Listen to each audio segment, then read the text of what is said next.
From Kern Government Television, welcome to this week's Kern County Board of Supervisors meeting, originating from the County Administrative Center located at 1115 Truxtun Avenue, Bakersfield, California. Kern County's vision is to create and maintain a customer-centered county government designed to garner the confidence, support, and trust of the people we serve. Today's Kern County Board of Supervisors meeting will convene momentarily.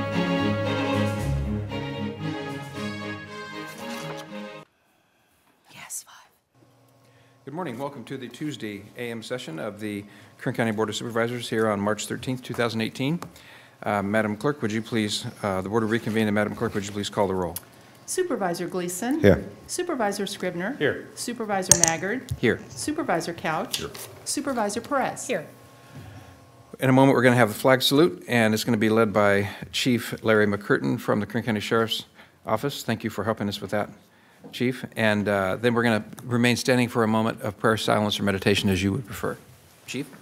Good morning. Please join me in a pledge to our flag. Stand, salute, pledge.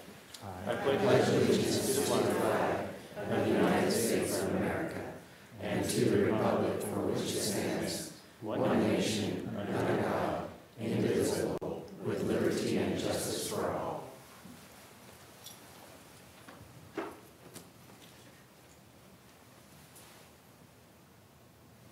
Thank you. Please have a seat. Thank you, Chief. Appreciate your help this morning.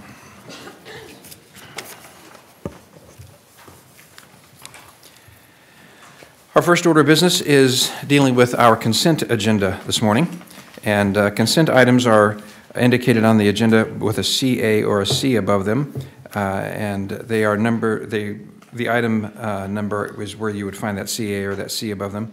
And the CA represents the consent agenda for the Board of Supervisors. The consent items will be considered first and may be approved by one motion. If a member of the audience wishes to comment or ask questions regarding an item or items on the consent agenda, they may do so prior to the vote being taken. A member of the board may remove any item that they desire to do so from the consent agenda, and it will be considered in the listed sequence that it appears on the agenda. So with that in mind, and there are copies of the agendas at the back of the room if you want to have one. Beginning on page 2, items 2 and 3, and then items 6 through 9 are on consent. On page 3, items 12 through 17. But I need to read into the record that there's a change in the language related to item number 15. Item number 15, which is a contract number 16017. The recommended action in all caps says receive and file. Well, that recommended action is going to be changed in the official record to now read continue to Tuesday, March 20th at 9 a.m. So that item is being voted on under consent, but it's being continued to Tuesday, March 20th at 9 a.m. So with that change, items 12 through 17 on page 3 are on consent. On the next page, all the items 18 through 24. On the next page 5, all the items 25 through 31. On the next page, page number 6, item 32, item 34, and then 36 through 40. On the next page, all the items 41 through 48. On the next page, all the items 49 through 56. And on the next page, page number 9, items 57 and 58. Okay, with that correction that I read into the change in wording for that one item, are there any members of the public that want to ask a question or make a comment about some item on consent? How about members of the board? Would somebody like to make a comment, or are we ready to approve consent with that one modification? Motion on consent. Thank you. Second. We have a motion and a second. Please cast your votes. The motion is approved. All ayes. Thank you. Thank you, colleagues. Next, we're going to have a resolution honoring Dave Taylor from our Information Technology Services Division upon his retirement with 27 years of service to the County of Kern. And Supervisor Gleason is going to make this presentation. Yes. Motion on resolution. Thank you. And a second, please. Second. Thank you. Please cast your votes. Motion is approved. All ayes.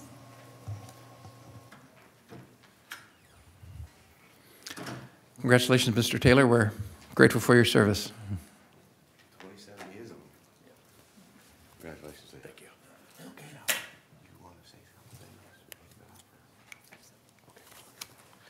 We'll face the cameras so we can all, there'll be a lot of people, just us. Okay, 27 years, Dave. Yes. Are you sure about this? I'm Can we hook you in for another 27? I don't think so. Are you sure? Yes. I guess Dave's going to Texas. He's got, family. He's got other things he wants to do with his life. What a bore. Hey, Dave, we're really proud of you. We're really thankful for you, what you've done for this county for 27 years and helping us become what we are today. Kern County is special for a lot of people. And what makes us special is the people that work for us, and because it's not just work, it's dedicating their time, their lives, their families, living, sharing the baseball experiences, football, raising kids, going to church, eating the same food, drinking the same water. We're so thankful that we have people of your caliber who do this and stay with it and find the reward in public service. You're a model for a lot of us in a lot of different ways, that being one of them. Thank you. Is that public service is something that is just is a special calling, and we're thankful that we have people like you that do that. So I have a resolution here. I'm gonna read it. Okay. And then we'll get through it. But off the top, I want you to know, and I want all of our employees to know that, especially the ones who've been here a while, that with 27 years, that's really a statement. So thank you very much. Okay, so I have a resolution from the Board of Supervisors honoring and commending Dave Taylor upon his retirement with 27 years of dedicated service to Kern County. Whereas Dave Taylor began his career at the County of Kern in November 1990 as a programmer, analyst 3 in the ITS department. He displayed hard work, excellent judgment, dedication to getting the job done. He promoted in 1991. He promoted again in 2006 to a senior systems analyst and to a technology services supervisor on January 10th, 2015, a position he's held until today. He was awarded the ITS Employee of the Quarter in March 2008, and again in September 2016. He was also a key member of the team that won the honorable mention in the 2016 Employee Recognition Awards and Exceptional Teamwork Program. Mr. Taylor was involved in many complex projects during his county career, including responsibility for the ongoing development, operation, and maintenance of the county's payroll and financial management systems, smooth payroll transition for Kern Medical Hospital Authority. Thank you for that. That was huge. Management of the BAR systems, and telecommunication billing support. Dave, it's an honor. It's a privilege. We're so thankful to have you as a member of our team for so many years, and thank you very much for all you do. That's you. You have your picture for this guy. You want to say something?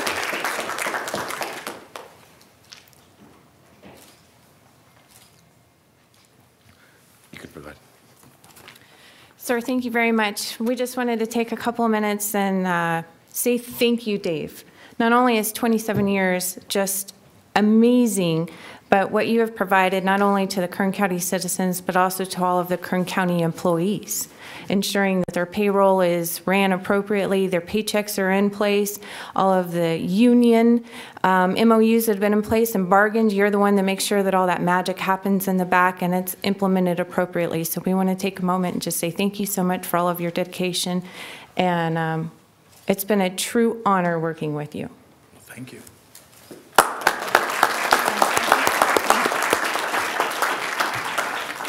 When I started at the county, Chairman Maggard and fellow board members, over 27 years ago, I'd have perceived ideas about working for government and the county. Those were laid to rest when I started. I found that ITS had some very intelligent, hardworking people, and I was very proud to work in that department. So, and the next thing is I like to say is I feel very confident in the young people that are taking over in my place, that they can do an excellent job and will continue to do an excellent job. Thank you. Very good. Thank you, sir.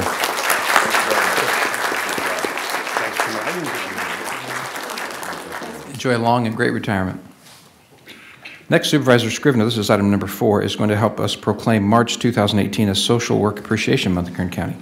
Thank you, Mr. Chairman. Motion to approve. Is there a second? Second. Please cast your votes.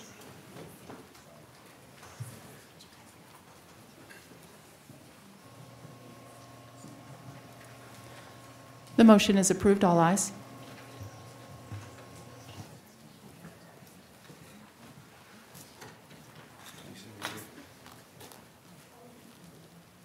You're cute. I'm going to face this way.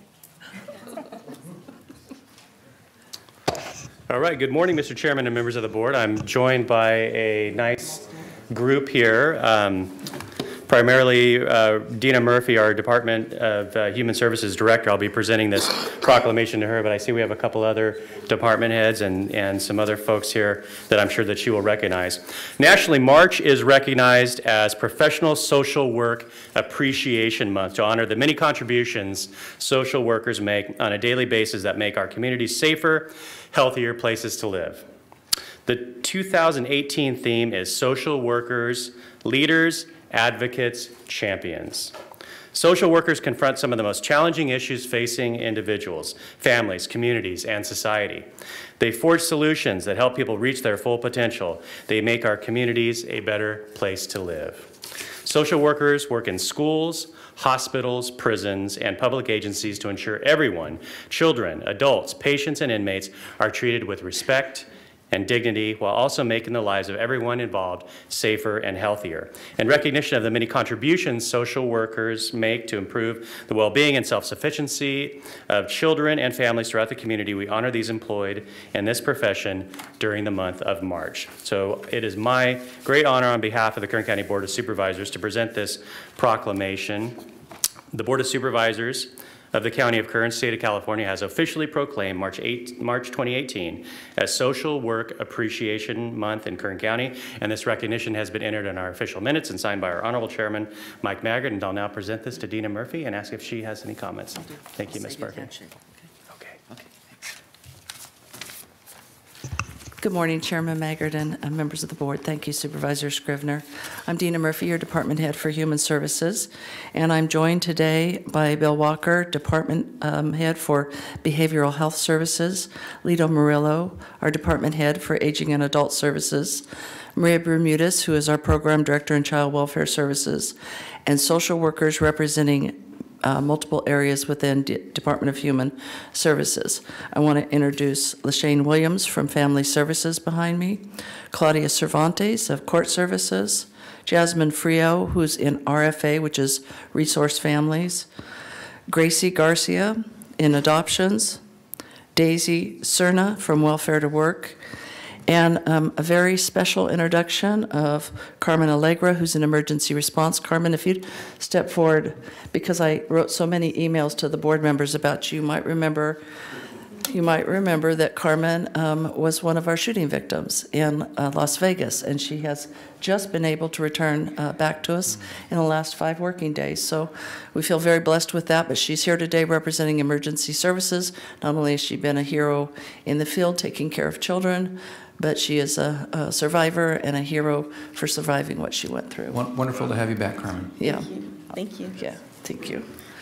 I'd also like for the folks in the audience to stand, the social workers that we have representing departments today, if you would stand.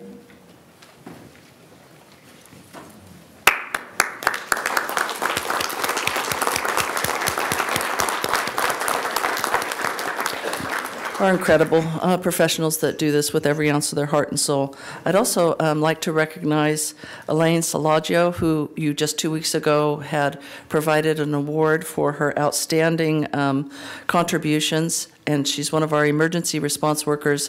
And she is the epitome of what our social workers do every day, but she was recognized not only for what she does with domestic violence cases and with children and forensic interviewing, but also for all she does with her above and beyond. And you will find in the hearts of the social workers that they go hour after hour. It didn't matter when we had our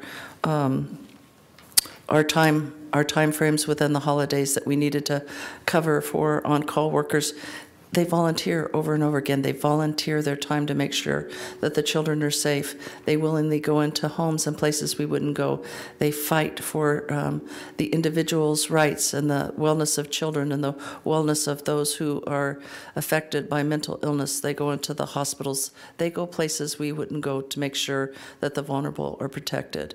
And they charge in like lions, but they just have the softest velvets on their paws as they hold these families and these children, and they take care of them. So for all they do from the bottom of their heart, you know, today we're recognizing them, and I thank you for paying honor to them. I also wanted you to know that although we in our county family have 600 social workers, worker professionals, we have hundreds more out in the community who work tirelessly every day to also help the needs of those in our community. As Supervisor Scrivener said, they're in the schools, they're advocating for children, they're in the hospitals with the mentally ill, working with substance abuse issues, protecting and caring for the elderly, our dear elderly, and of course, our vulnerable children. I wanted to share just a couple of brief stories with you. Daisy's back here. Daisy, wait, raise your hand. There you go. In Welfare to Work, and Daisy is working with a young father who just had a newborn who is addicted to, born pos-tox, addicted to methamphetamine. And so the father then is trying to raise this baby. He's a forklift driver. He's young. He's hurt on the job, not employed. Daisy worked tirelessly with him, got him into E-Zone. He didn't think he'd ever be able to be a forklift driver again, but through a recruitment in an ag company, he was able to secure a job in ag as a forklift driver, but she also connected him to training in welding.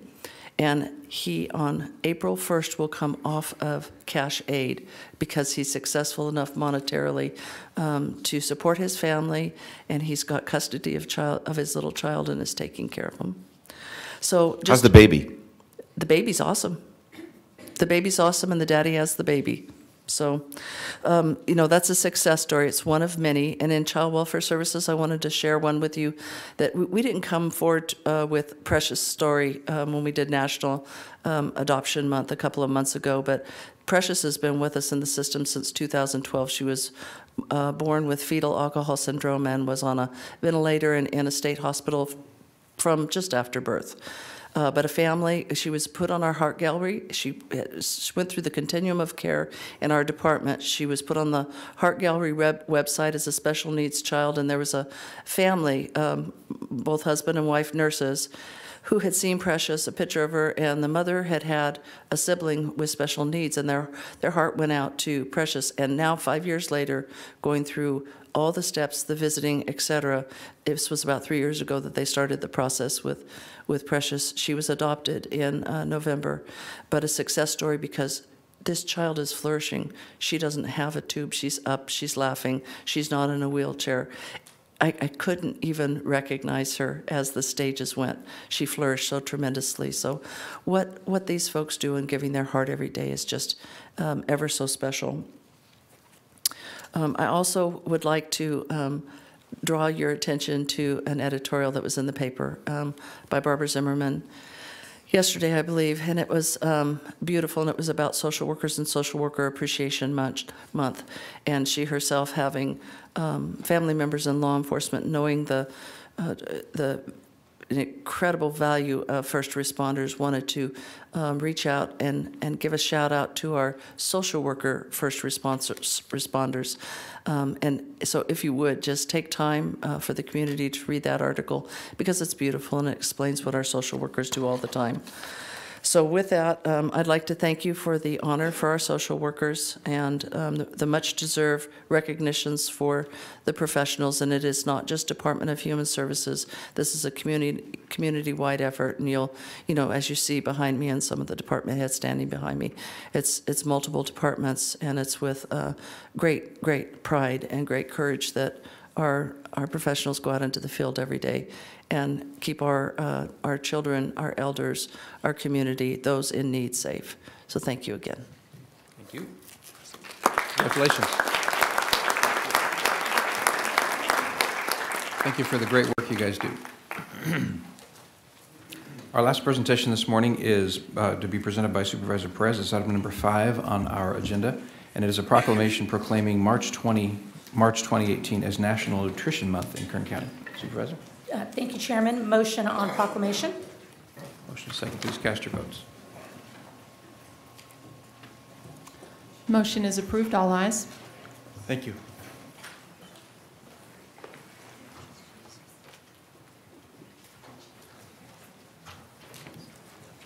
How are you? Hello.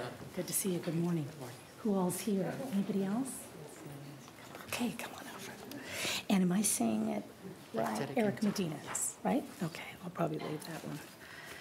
I'll mess that up probably. Okay, good morning, Chairman and fellow members of the board. I'm very excited to proclaim March 2018 as National Nutrition Month in Kern County. This month serves as a reminder and an opportunity to focus our attention on the importance of making informed food choices and developing sound eating and physical activity habits. Go Further with Food is this year's theme, chosen by the Academy of Nutrition and Dietetics. This is our dietetic intern. Did I get that right? Okay, very good. And he is part of encouraging us to achieve the numerous benefits healthy eating habits offer, also urging us to find ways to cut back on food waste. We know that the foods we choose make a difference, whether it's our breakfast first thing in the morning or a mid-afternoon snack to keep us going. This month also encourages us to make smarter food choices and establish better eating habits, whether it's meal planning, shopping local at farmers markets, being mindful of portion sizes, or learning how to compost. Now is a great time to recommit ourselves to a healthy lifestyle. I want to acknowledge and thank the many dietitian, nutritionists, and healthy eating advocates who are helping children and families make better food choices. Today, I join my colleagues in proclaiming National Nutrition Month and encourage all of Kern County to join the effort and become more aware of the nutrition and the nutrition of others in the hope of achieving optimum health for everyone. I have with me this morning Eric Medina, dietetic intern. Excellent. The Board of Supervisors of the County of Kern, State of California, has officially proclaimed March 2018 as National Nutrition Month in Kern County, and this recognition has been entered into the official board minutes and signed by our Honorable Chairman, Supervisor Mike Maggard. Eric, the floor is yours. Thank you. And thank you. She did a great job at really talking about National Nutrition Month. So I just want to start by thanking you all for approving today the proclamation. As a future registered dietitian nutritionist, it is my pleasure to promote National Nutrition Month.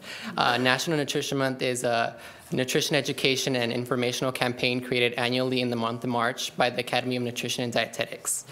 The campaign focuses its attention on the importance of making informed food choices and developing sound eating habits and physical activity. Go Further with Food, as Letitia stated, is the theme for 2018, and its importance is timely for many reasons.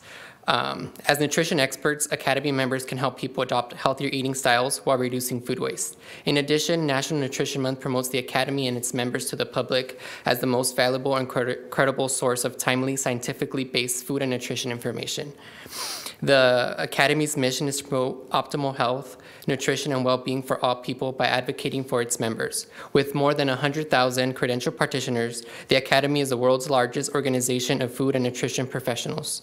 I encourage all citizens to join the campaign and become concerned about their nutrition and go further with food. Thank you. Thank you. Thank you very much for what you do. You're obviously very passionate about it. Let's get a picture here. Let's see.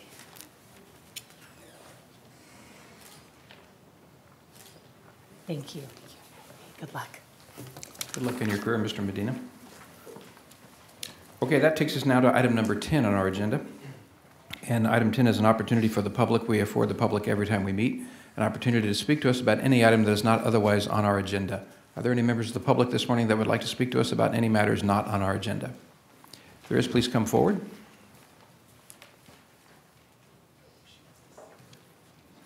We offer 2 minutes to each person to do this, so please give us your name for the record and tell us what you'd like to speak about. Yes, sir. My name is Chris Von Platten, V-O-N, capital P-L-A-T-E-N. I hope that isn't included in my 2 minutes. I appreciate having the board's attention for a few minutes today. I recently retired from the Department of Airports after nearly 27 years working with airport maintenance and construction. Meadowsfield remains important to me. I am here to voice my disappointment with this board for accepting Richard Strickland's untimely and perplexing resignation. Over the years, I observed the performance of 6 directors. Simply because a person works for or has worked for the department does not mean they are qualified to be director. Richard is the most qualified. He is the only director I worked for who brought to the position 20 years of valuable commercial, airport, and airline experience. Richard operates ethically with knowledge, integrity, courage, and dedication. He had one goal: to continually improve the airport and the department. Early on, Richard was able to rebuild staff morale, which had declined terribly during his previous administration. Richard works long hours to improve the airport's revenue streams and general financial health. During his tenure, he updated airport leases and wrote new airline operating agreements, an arduous task too long ignored.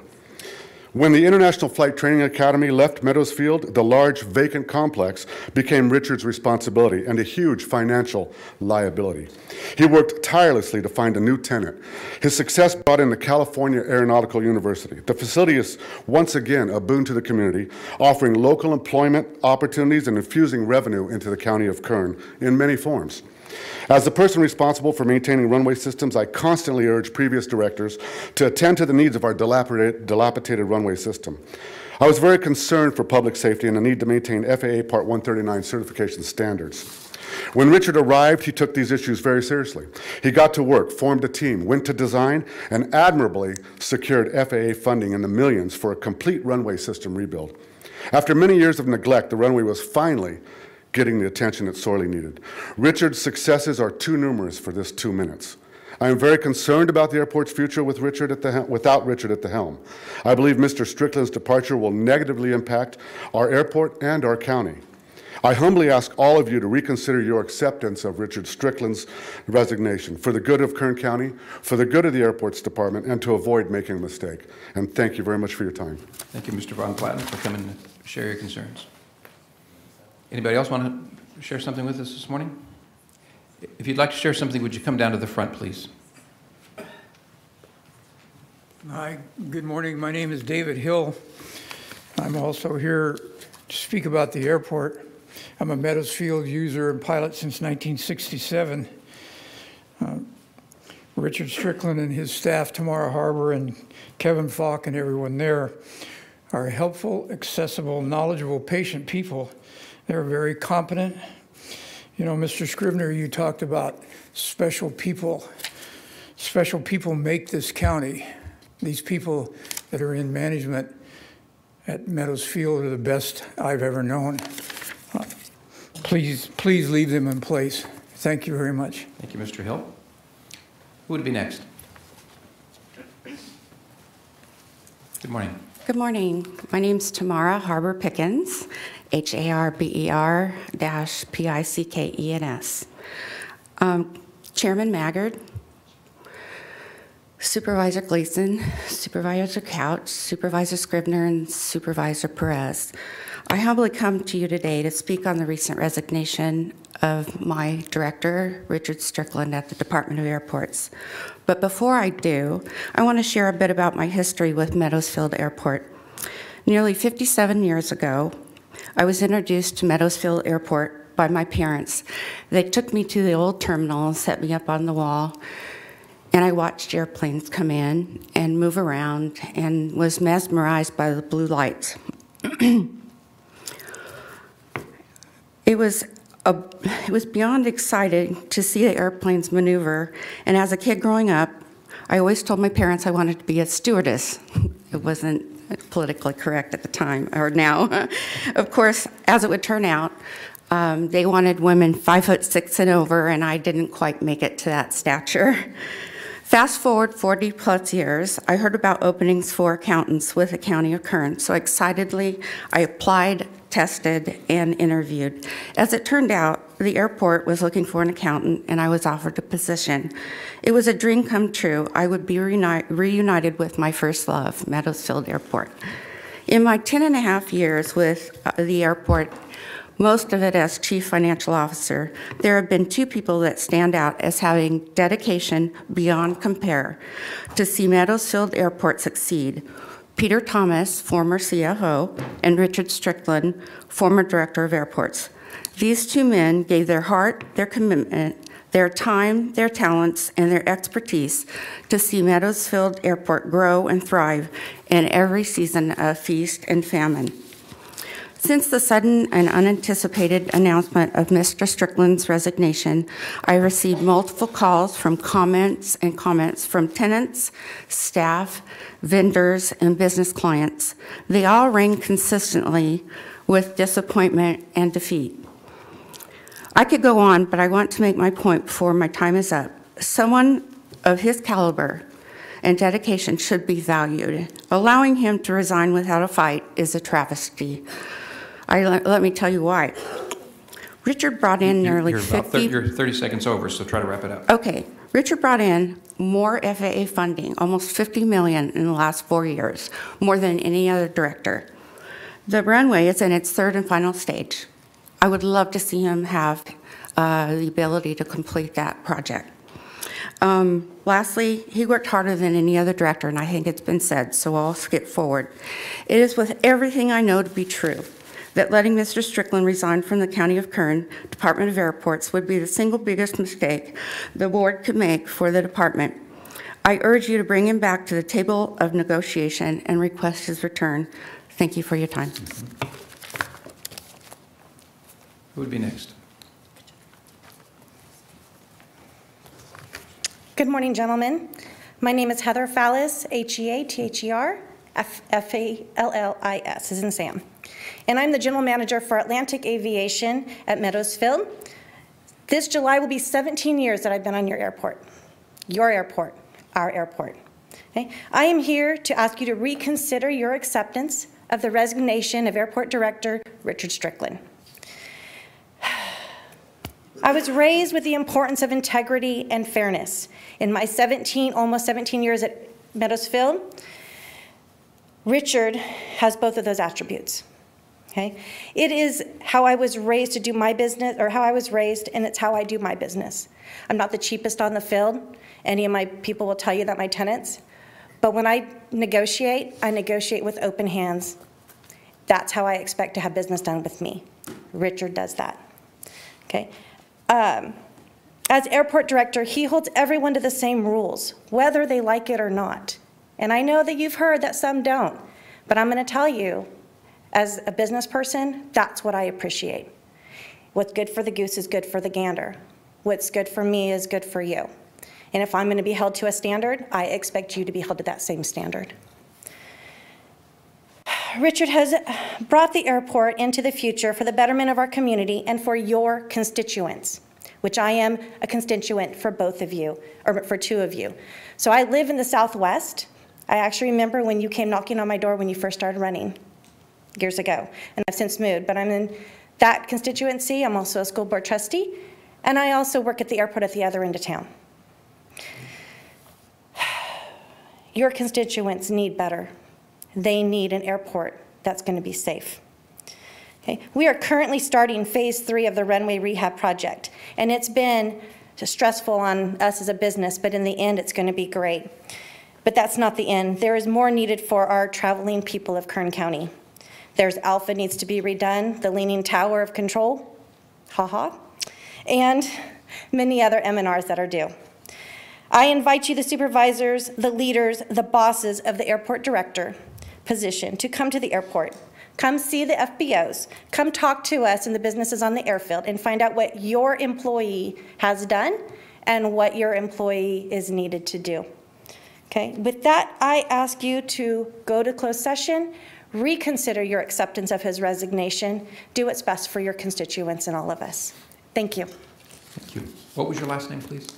Fallis, F as in Frank, A-L-L-I-S as in Sam. Thank you very much, Ms. Thank you. Fallis. Is there anybody else?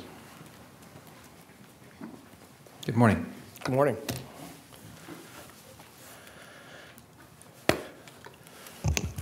Good morning, board.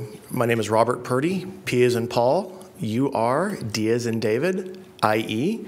I'm the Vice President of the Valley Fever Americas Foundation, and I'm here to speak to you this morning regarding the assembly bills that started here in Kern County for Valley Fever. There are currently 6 bills that are working its way through the legislature and starting the process out. AB 1787, you're probably all aware of these, but I'm going to go through them briefly if you don't mind. Establishes the March 1st deadline for reporting. It addresses a much needed hole in the current system, which allows cases that aren't reported by the state's arbitrary deadline to potentially fall through the cracks and not be reported in either that year or the following. 1788 requires a lab-only diagnosis for confirmation of a positive valley fever test and eliminates the need for clinical confirmation, which follows suits with what the state of Arizona did several years ago very successfully. AB 1789 establishes occupational health standards to limit risk of valley fever for public works, and also create knowledge for occupational health care physicians, which is sorely needed. 1790 requires a one-time continuing education class for all doctors in California by 2020, as well as new doctors coming in and getting licensed in California, specifically to valley fever. AB 1880 recommends a one-time training for healthcare providers on duty to report and standardizes communication between counties and state to ensure matching numbers for valley fever. And AB 1881 establishes best practices for testing for valley fever by standardizing the initial tests that would be offered. As I said, you guys are probably all aware of those bills, but what I wanted to make sure that you are aware of was that AB 1789 has its first hearing tomorrow in front of the Labor Committee at 1:30 in room 447.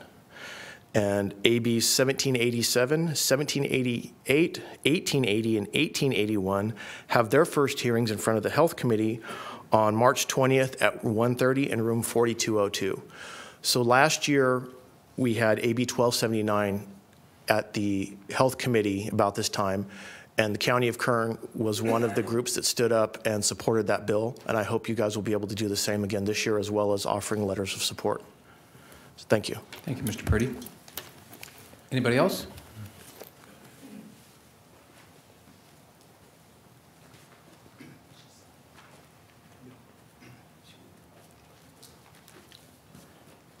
Please, before my time starts running, I would like to know, because I'm part of the coalition that is responsible for the term reintegration, which was delegated back in 2016. I want to make sure that I'm not part of, and I have to go through, I had to get a chance to speak to my superior, but I'd like to show a pro se for the ending result, if I may. I'm sorry, sir, on the code section violations of those. My name is Rudy Gonzalez. I went, see. So your 2 minutes, your 2 minutes is going to start now, so. Okay, very well. As seen on C-SPAN the last 2 days, we have support from Jacqueline Campbell. She's with the Johns Hopkins University Studies. I'm representing our military, our Department of Defense. I couldn't help but notice that Lisa Green is asking for a grant after the $11 million that has been given. I spoke last Wednesday, in regards to our help needed for our Department of Defense. As you may or may not know, and this is how I opened up council meeting on the 7th, and it was shown, C-SPAN was run on Thursday and Friday to show the seriousness of this matter. Our Department of Defense right now is in a great need because our country right now has more funds than ever before. That's a great thing. We also have the internet in California, and it was procured and secured by Mr. Kuntz, Delaware, Mr. Cruz, Texas, respectfully. At any rate, right now, we are at an all-time need of defense. There has been some occurrences here nationally that has caused great disturbance. I was hospitalized, and I have 51 seconds to get this out, and this is huge. I was hospitalized against my will, I guess, for lack of a better term, and I'd like to make that public because it was mentioned also there that the funding for the women who've been assaulted on base, and the men that need, and the women and some of the men and the children that have been assaulted, have not received any counsel. The term reintegration is a great program if it's allowed to be permitted. We are seeking $100,000 stable salary base, a building, and a secure environment, similar to the Mothers and Missing Children program on Senior Craig Harrison has on South 8th Street for the security of our military. Again, as you well know, our military men and women fight for every square inch of our turf, every airspace, and all sea. Please, this is very important. Thank you for letting me share this. If you'd like to speak to me, I'll speak to you after this. Thank you, Mr. Gonzalez. Are there any other members of the public who would like to make comment to us this morning? Okay, we're going to close public comment then and move on to board member announcements and reports. Do any members of the board wish to make a comment or give a report this morning? Okay, let's move on then to item number 33 on page 6 of our agenda. And it is the Education and Workforce Development presentation to be given to us by Teresa Hitchcock. Good morning, Ms. Hitchcock. Good morning. Good morning, Chairman Maggard, members of the board. Today, we will hear our fourth in a series of informational sessions that we've been hearing about for workforce development. Today, the Shafter Learning Center which is a project of the Richland School District, the County of Kern, and the City of Shafter, is here to present on the Shafter Learning Center, which is a educational opportunity for cross generations. So I would like to welcome David Franz, and I'd also like to commend our library director, Andy Apple. She's been instrumental in this partnership as well. So this really does represent a multi-jurisdictional partnership in order to help prepare our workforce for the future. Good morning. Good morning, Honorable Chairman, members of the Kern County Board of Supervisors. Thank you for the invitation on behalf of the City of Shafter, and my city manager, Scott Hurlbert, is here as well. I also want to thank you for making workforce development a priority with these regular reports. Human capital, as you know, is vital to the future of our county. It's also something that's been in the public conversation recently. As you know, Amazon is sort of running a tournament of cities for its next headquarters, looking at, among other things, the pool of educated talent. I've been following this and expect to learn from it. However, I think in Kern County, we might learn more from another Seattle company that relocated almost 40 years ago. In 1979, Seattle was not a technology hub. It wasn't a place that would have won any tournaments on talent metrics. But when an Albuquerque-based company called Microsoft decided to move there, it wasn't obviously because of those things. It was because Bill Gates and Paul Allen happened to be from there. And that's a story that we think about a lot. The math teacher that encouraged Paul Allen to pursue his interest in math, the University of Washington employee who gave Bill Gates some access on the university computer, they didn't do so thinking that they were pursuing an economic development strategy, but it turned out to change the trajectory of Seattle. And that story is in some ways one of a kind. Microsofts aren't born every day. But in another way, it's entirely typical of an economy that's based on creativity and innovation. Places grow because people grow. It's also a testament to the power of encouraging our young people to go off and chase dreams in the confidence that they will someday want to come back to a place that encouraged dream chasers. That's the kind of place we want to be in Shafter. It's the kind of county we want to be a part of. And we are fortunate in Kern County to have many young people like that. Belief in our young people has been the foundation of Shafter's investments in education since they began in 2010, but it has grown as we've watched and heard stories of students that have come back. And to give you a sense of that and the centrality of these stories to how we think about what we do, I want to tell you about a few of them. This is Myra. Myra is a tutor for us. I actually met Myra when she was a high school student. She had recently come from Mexico, didn't speak any English. She was taking English classes in the evening with us. She did very well in high school and is doing very well as a student at Taft College. She's basically aced their engineering track and is looking to go to transfer to study engineering at Berkeley, UCLA, or Cal Poly, and so she's making that decision now. We also have next to her, well, around the corner, I should say, another tutor, former Shafter High student, named Yesenia, who is making a similar decision about where she's going to go, but she's a graduate of UC Irvine and is looking to go to medical school. And around the other corner is another tutor whose name is Joel.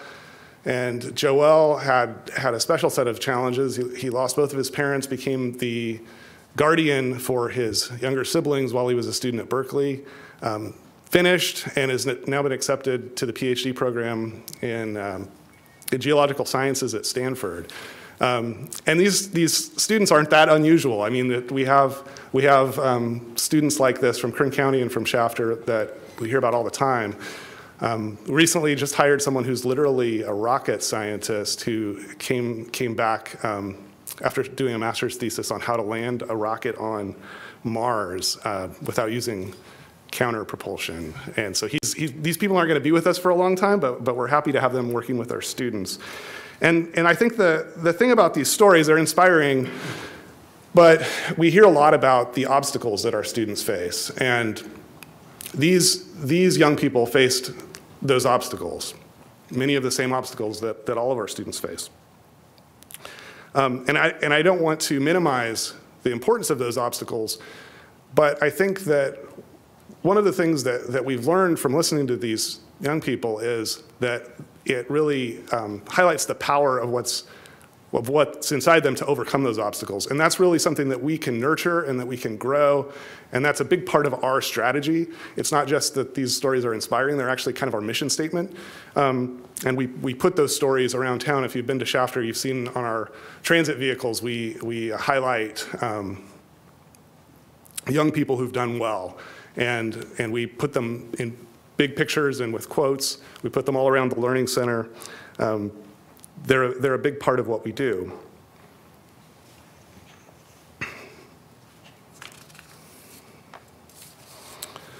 So in 2014, in partnership with the county, we remodeled the 5,000 square foot hexagon that is now the Learning Center and the library to create 2 classrooms and a computer lab in addition to the library, and launched the Shafter Learning Center as a place that honors the virtues of the best of our students, giving them interesting and challenging classes. We've had classes on literature and math, but we also have classes on things like bridges and water in California. We have classes on computer programming, economics, constitutional law. On a typical school day, we'll have about 100 students come into the Learning Center after school. In the summertime, it's about twice that.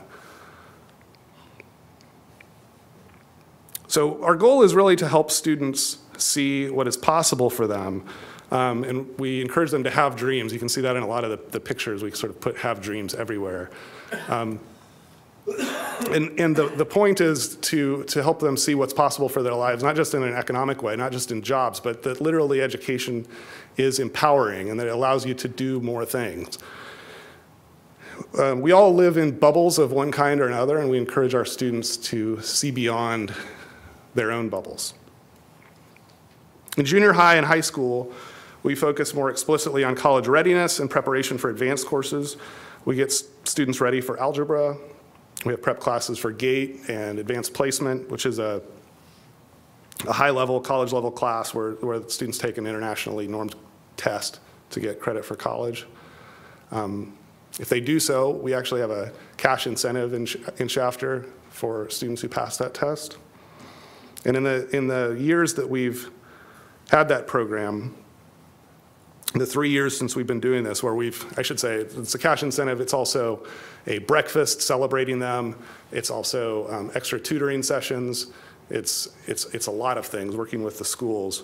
And in the 3 years we've been doing this, the number of AP students has more than doubled. The number of tests passed has also more than doubled. And this year, due to the demand for those classes, the number of AP classes available at Shafter High has also doubled. So this is a picture of the AP breakfast, which we're running out of room in the cafeteria, which is good. And finally, Bakersfield College. This year, we worked with Bakersfield College to start offering classes at the Learning Center, which is very exciting. This is a picture of the registration day, which we've had over 100 students, I believe, in 2 registration days come and sign up for classes at BC. We're hoping to grow that to the place where students can receive an AA degree just in Shafter, which would be a huge deal. I'm really excited about this partnership with Bakersfield College and growing it. So all of this is all really a bet on our young people, and the bet that if we pay them the respect of laying out a challenge, that they would step up to it. And this is really kind of increasingly our approach. Rather than lowering obstacles, we're betting on providing challenges that they're going to be able to reach. And there are more students that are interested in that in Shafter than I think even the most optimistic of us could have expected. And it's paying off in ways that are often unpredictable. And so finally, I want to say a good word about our young people in Kern County and in Shafter. You often hear complaints about young people being entitled and distracted by phones or rootless and ready to move. And I'll tell you that's not remotely been my experience. In other words, I think we have a lot of potential Bill Gateses and Paul Allens who are not only smart and ambitious, but eager to come back and give to this place and build it. So thank you very much. I'm happy to answer any questions you have. Thank you, Mr. Brand. We have a question from Supervisor Perez. Thank you, Chairman. I'm just curious what classes are being offered at the Learning Center by BC, because we have a project that we launched at Arvin High based on your modeling, frankly, that we've talked about through the years, and it is the dual enrollment track. But you know, the amount of classes, their availability is it's a complicated matter, and I appreciate that. Those logistics are tricky. But what are you offering there, and do you plan to expand that? I mean, what does that look like? Sure. Yeah, so there's the dual enrollment classes where high school students take classes at the high school during the day. And then there's the classes at the Learning Center. We're offering, BC is offering psychology and sociology this year during the school day. And then after school, they also have additional classes at Shafter High. Now, the challenge, there's a couple of challenges to growing that. One is, BC has said that for them, the highest demand time is during the regular day, which means that limits the ability to use, the high school during the day. So we have the Learning Center with 2 classrooms. It also is a challenge for recruiting professors during that time. And so all of that is stuff that we're working at. And I think the hope is, especially for this, we're talking about kind of the young adult or the returning student who's looking to take classes. The most convenient time is during the day because a lot of times they have kids and they're at school. This is a time that they can use, but it's also the time where the professors are most in demand and where space is most in demand. So those are sort of the challenges, and we're hoping that we can overcome them, and I think we're going to. I think it's incredible you're doing sociology and psychology. I thought it would be sort of electives or classes that are somewhat easier to transition logistically. That's very impressive. And those are standard sort of core educational components of post-secondary or even post-high school education. So hats off to you. You've always been on the cutting edge. Look forward to continue learning from what you guys are doing out there and transforming our education system. And of course, the economy in so doing. So thank you. Thank you. Any other members of the board wish to make any comment? How about members of the public? Supervisor Gleason. I'll let Romeo. Mr. Agblog, why don't you go first? Good morning, Honorable Chairman, members of the board. Romeo Agbalog with Kern Citizens for Sustainable Government.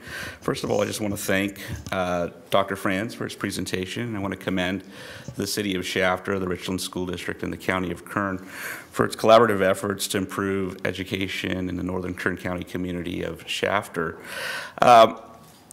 Supervisor Perez used the term cutting edge, and that's exactly what the City of Shafter has been doing for a long, long time.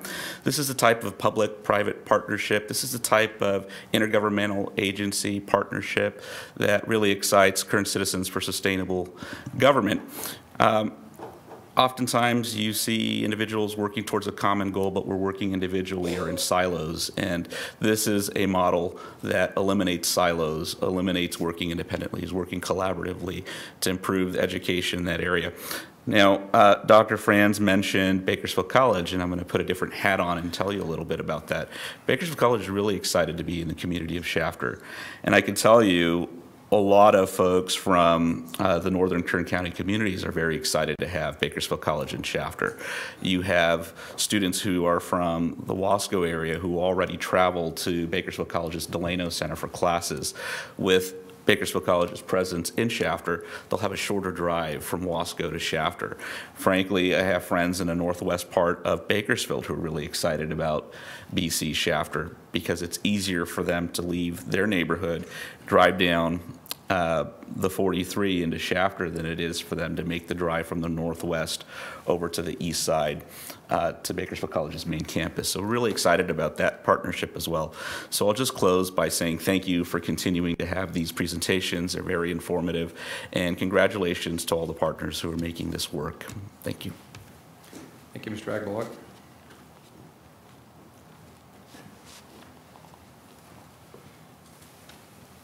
Morning. Great morning. Thank you, Dr. Franz. Also, I'd like to add... Gonzalez, you have to give us your name again. Oh, Mr. Rudy Gonzalez. I'd like to also, Apprise USA is our organization. I would like to thank Mr. Franz entirely. Cell phone intervention also with these internet is very, very important to be able to teach that class. I have a curriculum that is currently right now being studied by Sacramento right now, and our great Secretary of State, Mr. Padilla. We are currently, we are currently in the process of procuring, as you well know, you can take one of these, and it's very important, please, to the cords that are given given out. We have to make sure that we procure those again. Another reason for DoD help in terms of a lot of the Wi-Fi air and land, and a lot of our sophisticated Trump 2.3s and things of that nature to make sure that we secure and procure our wonderful internet again. Thank you for our first Republican Union, Delaware, Texas, and Union, Delaware.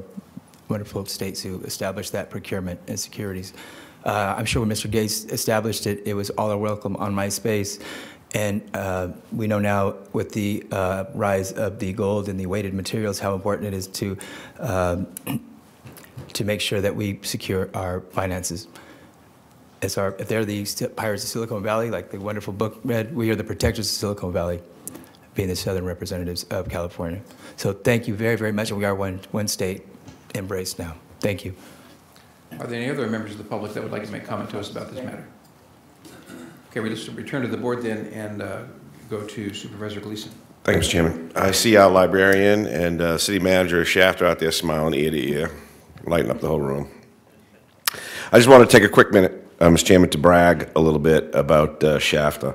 You know, Shafter is a leading community here in Kern County in the state of California, and they're growing into, if they're not already, the economic powerhouse of the Central Valley. Their strategy there that they have developed over the years, past 10 to 15 years at least, correct me if I'm wrong, Scott, is based on 3 fundamental issues. And every decision that Shafter makes is directed to satisfying one of these 3 issues, and that is public safety, economic development, and education.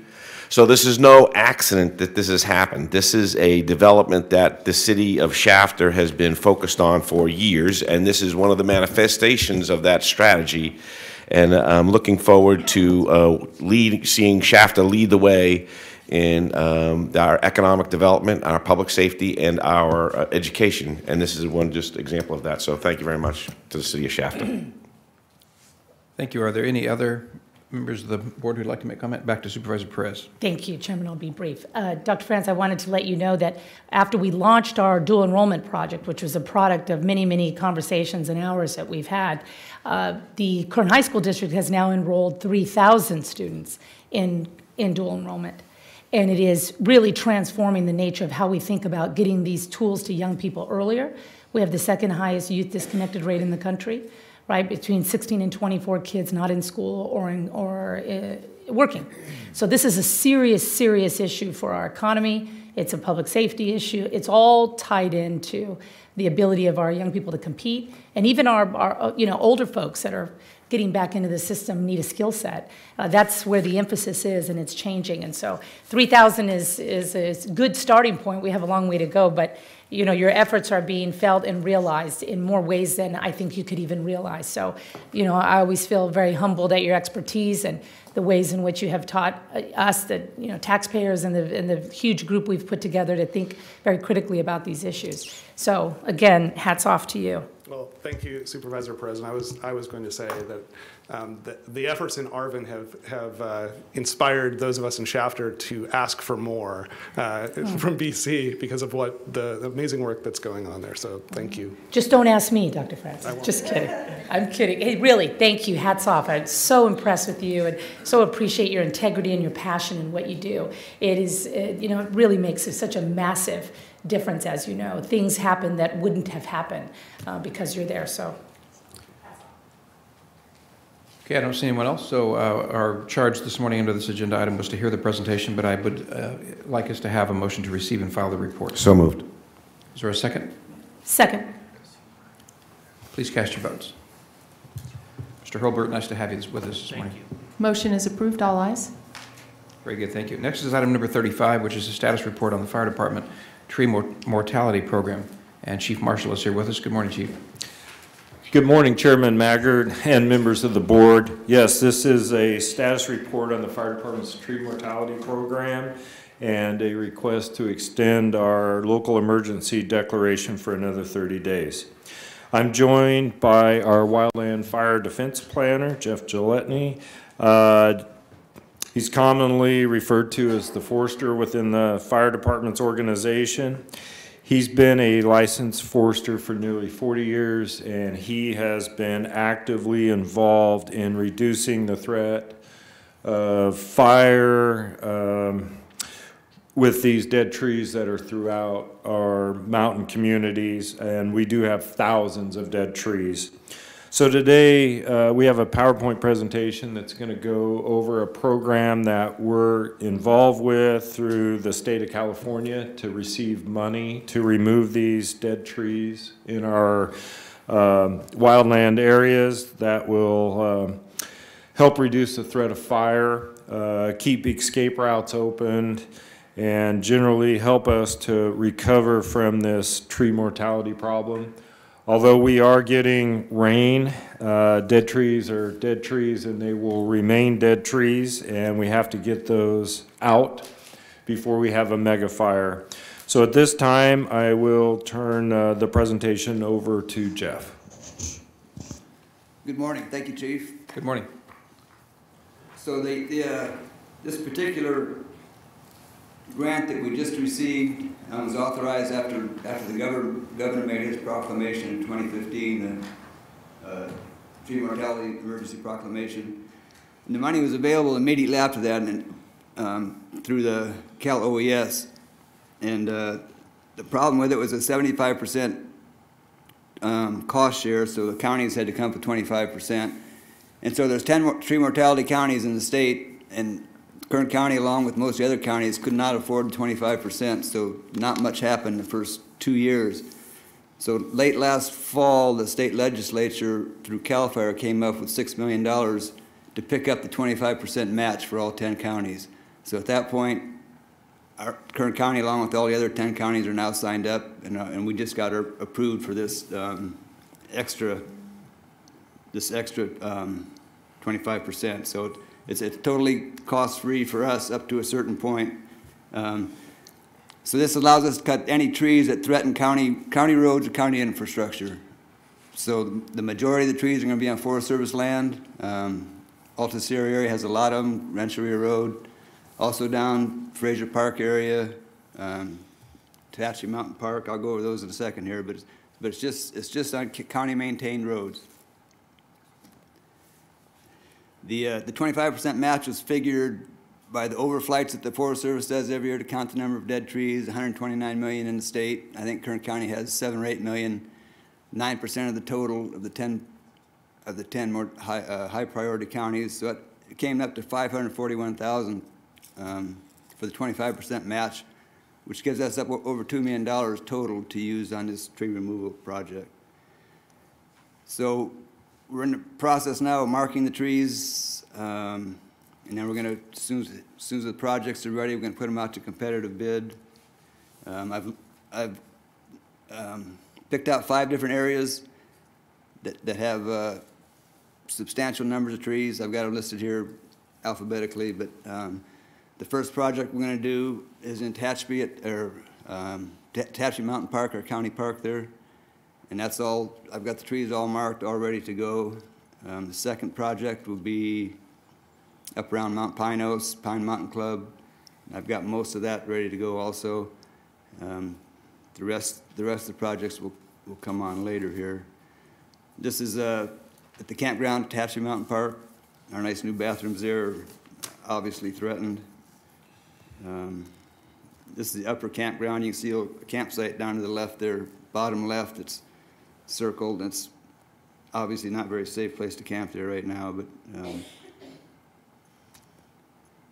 this is Rancheria Road, just north of the ski area. Some really large trees.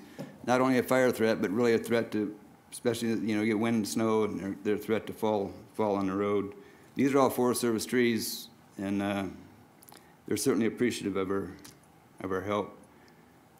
This is Old State Road, runs down from Alta Sierra down to Wofford Heights. This is Sawmill Road that runs from Rancheria Road down to Lake Isabella. So there's plenty of dead trees. I think we'll have enough money in this grant to pretty much take care of everything. It depends on how the bids come out, but I'm hopeful that we'll be able to pretty much clean up all of our county maintained roads. Since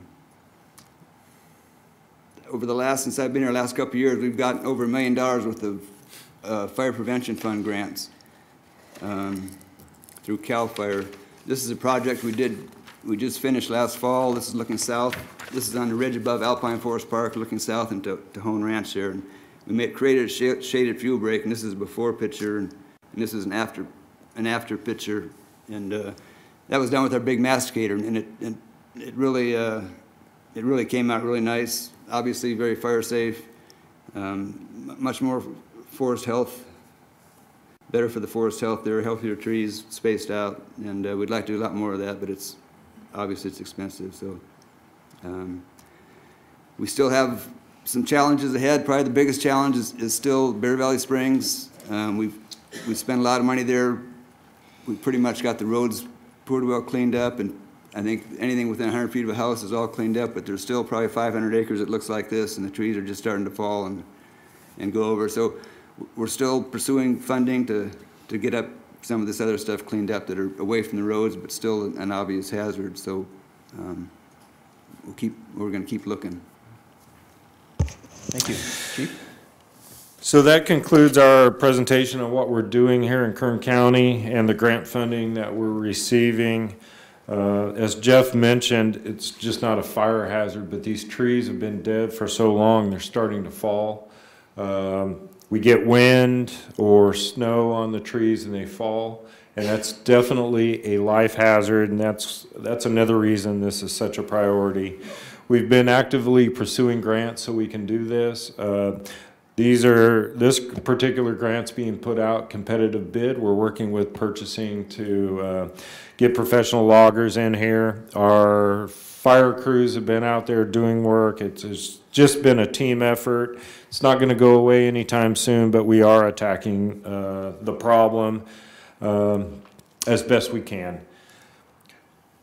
The action is, therefore, it's recommended that your board hear the presentation, receive and file the status report, and approve extending the local emergency due to continued tree mortality conditions within Kern County. That concludes our presentation. We're available to answer any questions your board may have. And Chief, did you say the extension is for 30 days? That's correct, Chairman Maggard. Thank you. Supervisor Perez first. Thank you, Chairman. Chief, is that $500 a tree? That's what my calculation shows, and that seems high. Could you explain some of that? Yeah, so that was just I needed to come up with an estimate for the total dollars to request, and I picked $500 a tree. I think that is high. If you go up north, it's $1,000, $2,000 per tree. It's unbelievable the expenses. Yeah, for Caltrans projects, it's $1,000 to $2,000 a tree, and yeah, it's very expensive.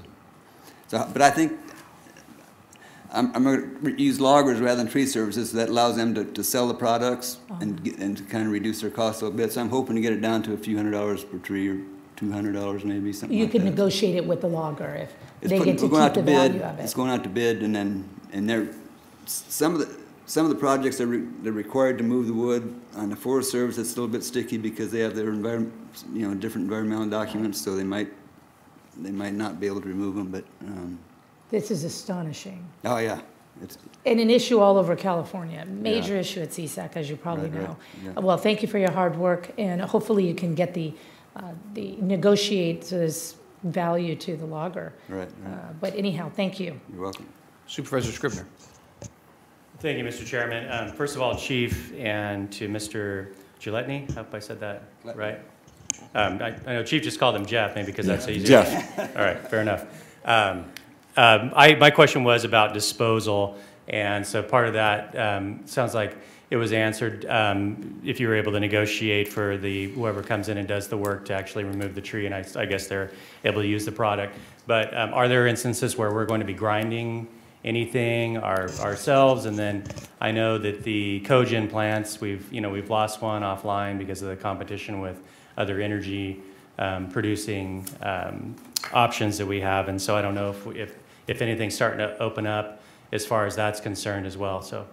Yeah, it is. There's a cogen plant in Fresno, Rio Bravo, that's real active. They're required to get 60% of their material from tree mortality counties. Right. It's kind of a long haul from down here to get it down there, but they're interested, and they're going to subsidize as much as they can, to help get it that way. And our contractors won't be required to grind unless they can choose to do that and then ship it there. But I think that probably the power plant in Rio Bravo has a yard in Delano. They can just drop logs off in Delano, and then the power company grinds and ships them. And so, and each project's gonna be a little bit different. For instance, down by Mount Pinos on the Los Padres National Forest, they want us to just fall the trees, limb them, and leave them alongside the roads for the woodcutters to get. And they don't have a real high concentration, so I think that's probably going to work out okay. And on Sequoia, they're still talking about what they want to do with theirs, but.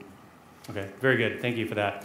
And finally, when you were discussing the grant, you were talking about threats to county roads and county infrastructure. And so obviously Mountain Park, county infrastructure, and then the county roads, a lot of trees being removed from adjacent to the roadways. But in the end, of your presentation, you mentioned Bear Valley Springs, and that area has been hit tremendously hard up in the Tehachapi area with tree mortality. And you said that we're looking at trees that are 100 feet from homes. And so would that be on county, how is that going to work for a homeowner? I mean, are there options for them for assistance? Because I thought originally this was just on their dime, the homeowner's dime, to remove any tree that was on their property that presented any kind of a hazard. That's correct. So the CDAA grant does not apply to Bear Valley since it's not county roads. They could have applied for it too, but they didn't. But so we've had, I think, 4 grants already in the last 2 years in Bear Valley Springs. So we pretty well got everything, any tree that could hit a house that the landowners were interested in having us removed, they were gone. So it's pretty safe that way. But there's anything, once you get 100 feet away from the house, then you have this mess here. There's a lot of it. There's really a lot of it. And the trees have gotten to the point now there's no value to them. They've been dead so long, they don't even make good firewood. So it's going to get real expensive. I just guessed the other day maybe $1 million just to clean up what's left there, and that might be conservative. Wow. Well, I greatly appreciate everything that you've done, and you, Chief, and all the folks in your department. I know the residents up there. It's changed the landscape dramatically, and that truly is a shame. But of course, the health and safety is the primary goal for us to try and protect, and we appreciate very much what you're doing. Thank you. Supervisor Couch. Thank you, Mr. Chairman. Supervisor Scrivener asked a question I wanted to talk about, and that was disposal. I want to go back to what you said about in the mountain community specific to Pine Mountain Club. Did you say that the plan for disposal would be to take the wood waste and just sort of leave it along the side of the roads to allow those folks that want to come in and chop up their own firewood to then take it away? That's correct. Maybe be devil's advocate here for a second. What if they don't take it all away? What do we do then? Well, I'm sure there's going to be plenty of people that will take advantage of that. But yeah.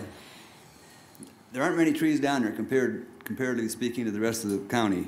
I've marked 300 trees so far, probably 500 total, and that's probably on over 20 miles of road. So a limited number of trees. And the trees we've done in the past, they do get cut up and disappear pretty good. But there probably will be some left over that the Forest Service can treat with their crews. Part of the problem is environmental documentation. If we start dragging the logs around, they need to have more documents, and it's going to take more time. So I think to expedite the process, they want to just leave them and see how much leaves, and they can treat it later. Okay, recognize. Yeah, I know you have to go to bid, and there's a process for that. When do you expect you're going to start on the project? after July 1st, the first one will be Attached Mountain Park, and that should be ready, and I'll probably give them a period of time to complete the project, so it'll be done within a year. When do you expect to see them in Pine Mountain Club? And that'll be the second one. So that's early July. It should go to bid, and then we'll see which contractor we get. There's some problems with condors there. You can't work certain times of the year because of condors on one of the roads, and but it'll be done within a year also. Any sort of public noticing we're going to give to residents or people in the area that the wood's going to be available, that the work's going to be going on at certain times? Yeah, for traffic control, definitely the county will be handling that. Okay. As far as the wood, it's Forest Service wood, so hopefully that'll go through the LP. The Los Padres will probably take care of that since it's their wood and not our wood. I may want to talk more with you about that as we get closer to that date. Okay. Thank you. I'll move staff's recommendation, Mr. Chairman. Thank you. And we have a motion and a second. Please cast your votes. Motion is approved. All ayes. Thank you. That concludes our public session this morning. We have several items to deal with in closed session today. So could I entertain a motion that we adjourn to closed session? Without objection, so ordered. Thank you. We'll see you guys at 2 o'clock.